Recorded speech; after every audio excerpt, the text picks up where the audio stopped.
महाराष्ट्र में इन दिनों चुनावों का माहौल गर्म है। तमाम नेता जो है वो संबोधन और रैलियाँ कर रहे हैं।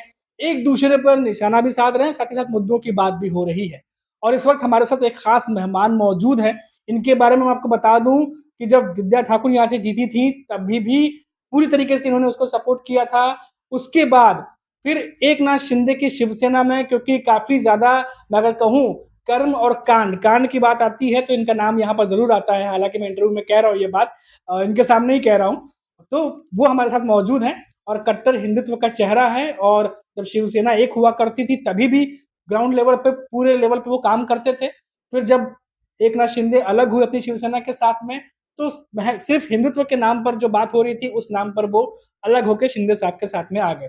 सर, बहुत सारी बातें हैं वैसे आपके बारे में बताने के लिए, लेकिन शायद अगर मैं बोलता रहूँगा तो फिर मैं सवाल जवाब नहीं कर पाऊँगा। तो मिलिंद सर, सबसे पहले आप मिलिंद कापड़े जी हमारे साथ मौजूद हैं। सर, ये जो पूरा एरिया है गोरेगाँव की अगर हम बात करें, हमने देखा कि जभी भी कोई कैंडिडेट यहाँ खड़ा होता है, चाहे वो देसाई साहब हों या फिर जी विद्या ठाकुर की हम बात कर लें, आपका हाथ सर हमेशा रहा है, हमने देखा है। हमेशा लोगों से मिलते-जुलते रहते हैं। इस बार का चुनाव सर बहुत अलग है। पहले जब शिवसेना एक होती थी तो आप शिवसेना से ही रहते थे, लेकिन इस बार शिवसेना के सामने शिवसेना है, एनसीपी के सामने एनसीपी है।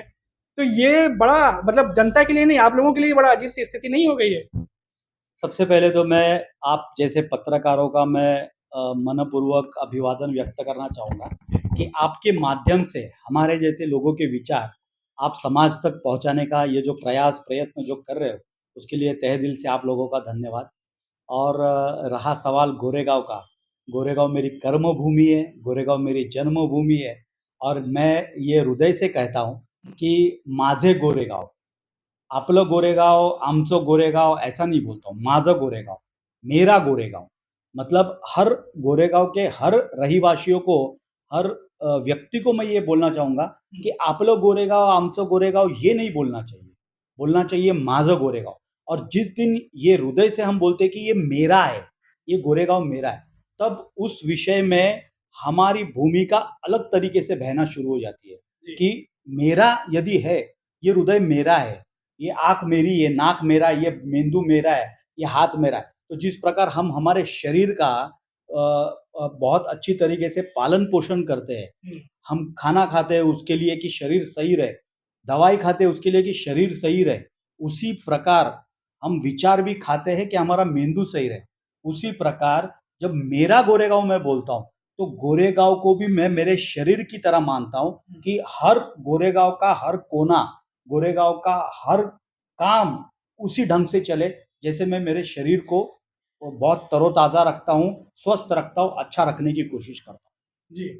सर, इस बार जैसे कि मैंने आपसे पूछा कि बड़ा अलग-सा चुनाव है, अजीब-सा चुनाव है और कई लोग ये भी कह रहे हैं कि आखिर लड़े तो लड़े किससे?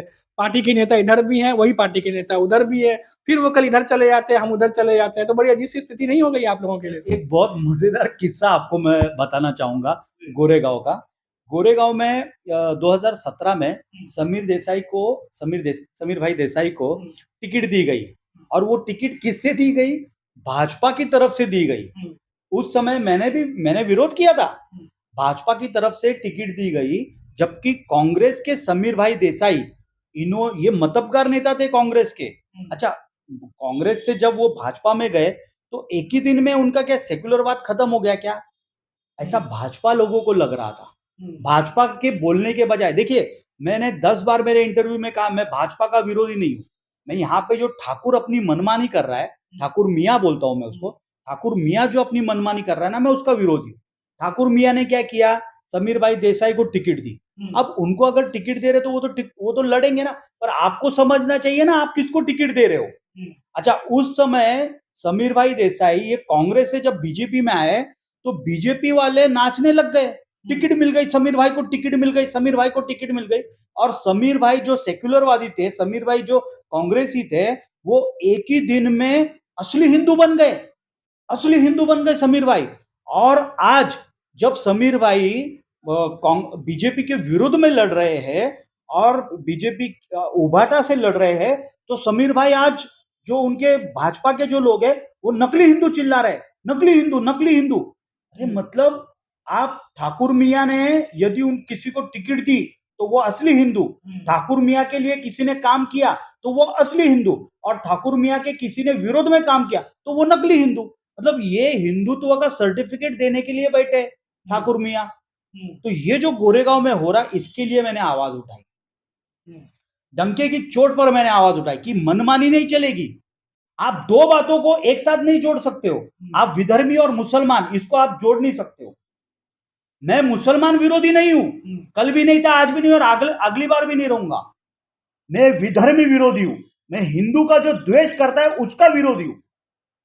और ठाकुर मियाँ, ये मैं सिद्ध करूंगा, ये प्रमाण है मेरे पास, ठाकुर मियाँ ये हिंदू विरोधी है, इसके लिए मैं विरोध करता हूं। हिंदुत्व का काम पिछले 5 साल में ठाकुर मियाँ ने क्या किया? हिंदुत्व के लिए क्या किया ठाकुर ने? संघ संघ संघ चिल्लाता है, विश्व हिंदू परिषद चिल्लाता है, बजरंग दल चिल्लाता है, दुर्गा वाहिनी या और भी हमारे संघ के आयाम है उसके लिए चिल्लाता है। एक कार्यालय बताओ गोरेगांव में, एक कार्यालय विश्व हिंदू परिषद का दिया है, एक कार्यालय संघ के लिए बनाया है, एक कार्यालय बजरंग दल का या दुर्गा वाहिनी का या मातृशक्ति का बनाया है। एक कार्यालय, भाजपा ने एक कार्यालय के लिए मदद नहीं की, एक हिंदुत्ववादी कार्यक्रम के लिए भाजपा ने मदद नहीं की। अरे मैं आपको बताता हूं, आप पत्रकार हो ना, ये फैलाओ कि जब 22 जनवरी को जब राम मंदिर का उद्घाटन हुआ, कहां पर, अयोध्या में, जब राम मंदिर का उद्घाटन हुआ, पूरे देश में जल्लोष था। मैं तो वहां था, अयोध्या में था उस समय, पूरे देश में जल्लोष था। हर एक व्यक्ति लगा हुआ था राम का स्वागत करने में, हृदय से लगा हुआ था, मन बुद्धि सब शरीर से लगा हुआ था राम का स्वागत करने में। राम मंदिर का उद्घाटन जब भी हुआ था, और ये ठाकुर मियाँ वीनस कल्चरल ग्राउंड में, इतने से ग्राउंड में पूरे गोरेगांव विधानसभा का वहां पर कार्यक्रम कर रहा है। सर वैसे आप लोग तो गठबंधन में है, तो कई इस चीज को लेकर के ऊपर बात नहीं होती, जो छोटी मोटी जो चीजें होती हैं ग्राउंड लेवल पे, कि उसको सॉर्ट आउट कैसे किया जाए? क्योंकि लगातार 2-2.5 सालों से हमने देखा कि लगातार साथ में ही चल रहे हैं अभी तो आप लोग। देखो ये मीडिया में बताने वाली बात नहीं है, बट मैं आज बोलना चाहूंगा, दिल खोल से बोलना।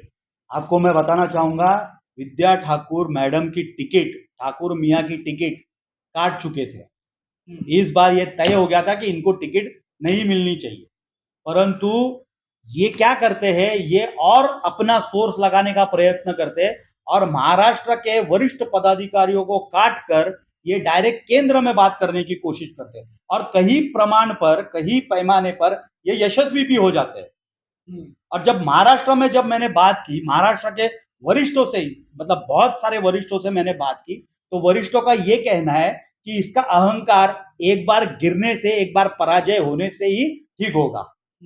इनका अहंकार जो इतना परम सीमा पे चढ़ा हुआ है कि ये महाराष्ट्र के पदाधिकारियों को तो गिनते ही नहीं है, ये डायरेक्ट केंद्र के पदाधिकारियों को गिनते हैं। भाजपा के केंद्र के पदाधिकारी इनके गॉडफादर है, तो महाराष्ट्र के पदाधिकारियों को तो ये गिनते ही नहीं। और महाराष्ट्र के पदाधिकारियों को न गिनने कारण ये एक महाराष्ट्र के पदाधिकारियों में, भाजपा के महाराष्ट्र के पदाधिकारियों में एक अस्वस्थता है, और उनका ऐसा मानना है कि एक बार अगर ये गिरता है, एक बार इनका अगर पराजय होता है, तो इनकी जितनी भी हेकड़ी है, इनका जितना भी अहंकार है, वो सारा निकल जाएगा। अगर हम बात कर लें सर, अगर थोड़ा सा मैं दूसरी तरफ ले जाना चाहूंगा आपको, अभी लाडली बहन योजना की बहुत बात हो रही है सर, और कई बार आपने देखा कि तीनों ही जो गठबंधन है उनको ये लग रहा है कि शायद ये जो लाडली बहन योजना है, इससे लोकसभा चुनाव में जो रिजल्ट आए थे उससे फर्क पड़ेगा, और विधानसभा चुनाव में थोड़ा हमारे फेवर में चीजें जाएंगी। तो कैसा आपको दिख रहा है सर? क्योंकि हमको जो रिजल्ट मिलती है या सर्वे देख रहे हैं वो तो अलग आ रहा है, आप लोगों को क्या फीडबैक मिल रहा है? सबसे पहली बात तो मैं ये बताना चाहूंगा कि लाडली बहन योजना में अधिक से अधिक महिलाओं को फायदा हुआ है, बहुत सारा फायदा हुआ है, और महिलाओं ने अप्रिशिएट किया है, महिलाओं ने वो स्वीकृत किया है, महिलाओं ने वो स्वीकार किया है कि जो भी महाराष्ट्र सरकार ने किया है वो सराहनीय है, वो प्रशंसनीय है, और आने वाले समय में इसका बहुत बड़ा फायदा महाराष्ट्र सरकार को होगा। जी बिल्कुल, ये तो बिल्कुल अलग ही बात हमें मालूम चली यहाँ पहुँचने के बाद। तो वैसे हमने देखा कि कई सारी सीटें हैं जहाँ पर बहुत ज़्यादा उलझन है। शायद उलझन की वजह वाजिब भी है, क्योंकि सब एक ही पार्टी के नेता हैं जो अब अलग-अलग हो चुके हैं। सर आखिरी सवाल से जानना चाहेंगे, सर्वे हमने देखा एक नहीं बल्कि 2-3 सर्वे ऐसे आए, जिसमें दिखाया गया कि एमवीए कहीं न कहीं बढ़त उसको मिल रही है, और ये चीज़ सर्वे में आया है, और 1-2 सर्वे हमने देखे उसमें पढ़े। तो ये सर्वे आपके पास भी आते होंगे, आप लोगों की आपस में बातचीत भी होती होगी कि कैसे इसको टैकल करना है, क्योंकि सर्वे आने पर कुछ न कुछ चिंता की लकीरें तो आती हैं। देखो इसमें 6 और 9 का फर्क है। 6 और 9 समझते हो आप? अगर यदि मैंने देखा तो वो 6 दिखाई देगा, और वही 6 यदि आपने देखा तो आपको 9 दिखाई देगा। ये 6 और 9 का फ़र्क है। तो आप 9 देख रहे हो, मैं 6 देख रहा हूँ।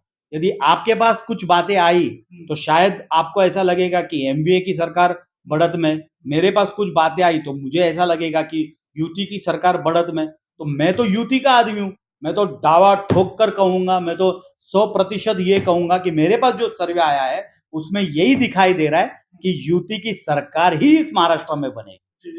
बिल्कुल sir, thank you so much हमसे बात करने के लिए। और जैसा कि हमने देखा कि एमवीए गठबंधन है, अपने दावे हैं, एनडीए गठबंधन है, उनका अपने दावे हैं। लेकिन 20 नवंबर को जब महाराष्ट्र की जनता वोट करने उतरेगी, 288 सीटें और एक ही चरण में होने वाला है मतदान, यानी बहुत ज़्यादा लंबा समय इंतजार नहीं करना पड़ेगा। और 23 तारीख को है काउंटिंग। तो लगातार जो जानकार भी कह रहे हैं कि बहुत सारा खेल जो हम कहते हैं वो महाराष्ट्र के चुनाव के बाद होने वाला है, और हमारी भी नजरें उसी पर है। और जैसा कि दावे हो रहे हैं, दावों के बाद किसके दावे सही बैठते हैं इसका भी हमें जानकारी मिल जाएगी। ज्यादा दिन समय बचा नहीं, मुश्किल से 15-16 दिन का सिर्फ बचे हुए हैं। तो इंतजार लंबा नहीं करना पड़ेगा, हमारी नजरें लगातार बनी हुई हैं। अभी के लिए फिलहाल इतना ही, फिर लौटेंगे तो बात करेंगे किसी बड़ी खबर पर, किसी बड़े मुद्दे पर। तब तक आप देखते रहिए 4 PM। नमस्कार।